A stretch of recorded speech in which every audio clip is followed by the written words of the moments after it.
নমস্কার বন্ধুরা, আর জি কুকিং চ্যানেলে আপনাদের সবাইকে স্বাগত। আজকে নিয়ে হাজির হয়ে গেলাম পারফেক্ট কড়াইশুঁটির কচুরি রেসিপি নিয়ে। তো চলুন শুরু করা যাক। আমি এখানে 750 ময়দা নিয়ে নিয়েছি, 3 চামচ চিনি এখানে দিয়ে দিলাম, আর দেবো স্বাদ মতো লবণ, দিয়ে দেবো এখানে কিছুটা জোয়ানটা হাতে ঘষে তারপরে দেব। জোয়ানটা দিলে যাদের গ্যাস অম্বলের সমস্যা আছে সেটা থাকবে না। জোয়ানটা হাতে ঘষে নিয়ে দিয়ে দিলাম, আর দিয়ে দেবো এখানে 3 চামচ পরিমাণে সাদা তেল ময়ামের জন্য। ভালো করে হাত দিয়ে ডলে ডলে ময়ামটা দিয়ে নিতে হবে। ময়ানটা দিয়ে আপনারা চেক করে দেখবেন, হাতে করে নিয়ে মুঠো করলে যদি দলা পাকিয়ে যায় তাহলে ঠিক আছে, আর যদি দলা না পাকিয়ে ভেঙে যায় তাহলে ভাববেন ময়ানটা হয়নি, আর একটু তেল দিয়ে ময়ানটা দিয়ে নেবেন। দেখুন আমারটা মুঠ করলে মুঠো হয়ে যাচ্ছে, আর হাত দিয়ে হালকা চাপ দিলে ভেঙে যাচ্ছে।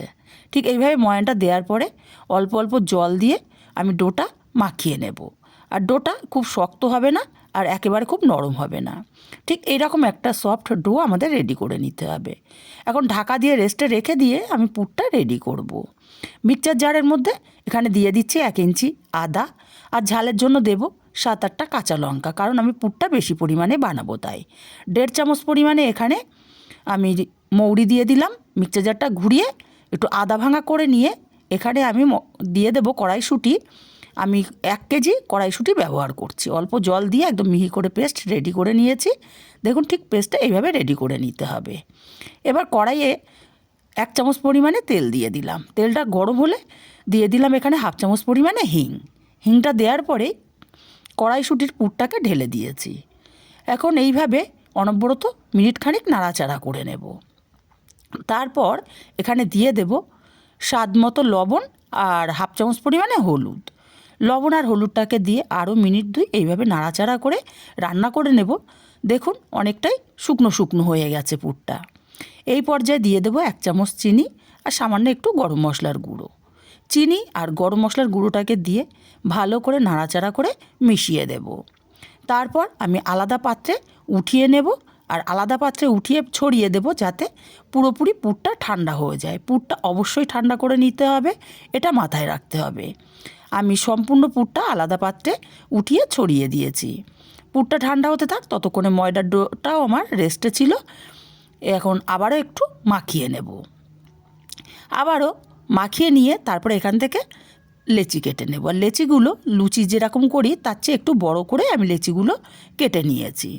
এখন একটা লেচি নিয়ে হাতের সাহায্যে ঘুরিয়ে গোল করে তারপরে বাটির শেপ দিয়ে নিতে হবে। আর আমি যেইভাবে করছি এইভাবে যদি কড়াইশুঁটির কচুরি করা হয়, কচুরিগুলো যেমন টেস্টি হবে তেমন একটা কিন্তু ফেটে পুর বেরিয়ে যাবে না। মাঝখানটাতে আমি কিছুটা কড়াইশুঁটির পুর দিয়ে দিয়েছি, তারপরে মুখটা সিল করে দেব। মুখটা সিল করার পরে হাত দিয়ে চেপে ভালো করে পুরটাকে সেট করে নিতে হবে, তাহলে বেলার সময় পুর একটুও বেরিয়ে যাবে না। আমি এইভাবে সবগুলো পুর ভরে রেডি করে নিয়ে চাকি বেলুনে দিয়ে দিলাম তেল। চাকি বেলুনে অবশ্যই একটু তেল মাখিয়ে নেব। আপনারা চাইলে ময়দা দিয়ে বেলতে পারেন, সেই ক্ষেত্রে ভাজার সময় তেলটা কালো হয়ে যাবে। তারপরে একটা লেচি নিয়ে আমি বেলে নিচ্ছি। দেখুন আমি বেলছি, একটুও পুর বেরিয়ে যাচ্ছে না। আর এইভাবে যদি কড়াইশুঁটির কচুরি করা হয় পারফেক্ট টেস্টটা কিন্তু আসে। অনেক সময় আমরা কি করি, পুর ভরার ঝামেলা ছাড়াই কড়াইশুঁটি পেস্ট করে ময়দার সঙ্গে মাখিয়ে নিই, সেই ক্ষেত্রে কিন্তু টেস্টটা অতটা ভালো আসে না। তারপরে একটা কচুরি দিয়ে দিলাম, দিয়ে উল্টে পাল্টে একটু গোল্ডেন কালার করে ভেজে নেব। আমার একটা কচুরি ভাজা হয়ে গেছে, আর দেখছেন কত সুন্দর ফুটবলের মতো ফুলে উঠেছে। আমি আর একটা কচুরি দিয়ে দিলাম। যখন কচুরিটা ভেসে উঠবে তখন গরম তেল ওপর থেকে ছড়িয়ে দেব, দিয়ে উল্টে পাল্টে আমি গোল্ডেন কালার করে ভেজে নিচ্ছি। আর দেখবেন প্রত্যেকটা কচুরি কিন্তু আমার ফুলবে। আমি আরও একটা ভেজে আপনাদেরকে দেখিয়ে দিচ্ছি। এইভাবে প্রত্যেকটা কচুরি আমি ভেজে উঠিয়ে নিয়েছি। রেসিপিটা কেমন লাগলো কমেন্ট করে জানাতে ভুলবেন না। ভালো লাগলে কাছের আত্মীয় স্বজন বন্ধুবান্ধবের কাছে শেয়ার করতে ভুলবেন না। আর হ্যাঁ বন্ধুরা, একটা লাইক দিতে কিন্তু ভুলবেন না।